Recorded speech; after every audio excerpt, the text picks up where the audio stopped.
I just finished reading this book, and it is one of my favorite YA books. It's a murder mystery. Here's the premise of the novel. It's about a house of TikTok stars. As everything's going well, they awaken to see that one of the 6 people is dead in the pool at the house. The only person who could have done it is one of the other 5.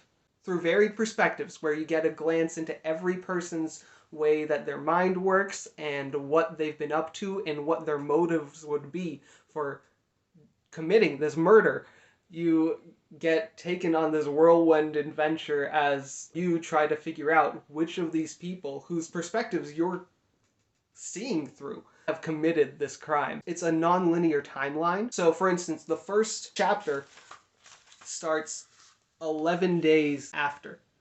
And this is referring to, the murder. It's a lot of fun.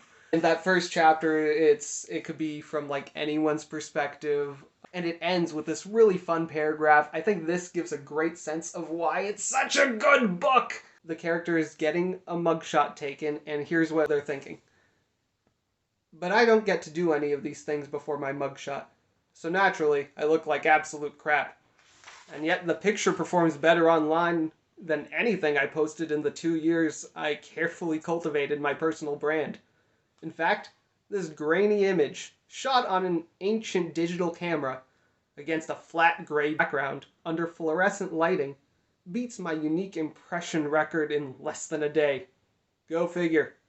And then it takes you through the story starting 17 hours before, jumping here and there. You'll go from after the murder to before to after to before. It is so much fun and so interesting, and the transitions are done so well. And Kylie Roach, if you ever see this, thank you for gracing us with this book. It's so good, y'all. The varied perspectives never felt forced. Like, it never felt like I was just hearing from a character because they hadn't been in the story for a while. It always felt like they were being heard from for a purpose, like they were driving the story forward. And that's one of my favorite things about this book. That's why I wanted to keep reading, because even with like a short chapter, because even the first chapter is only like a page and a half.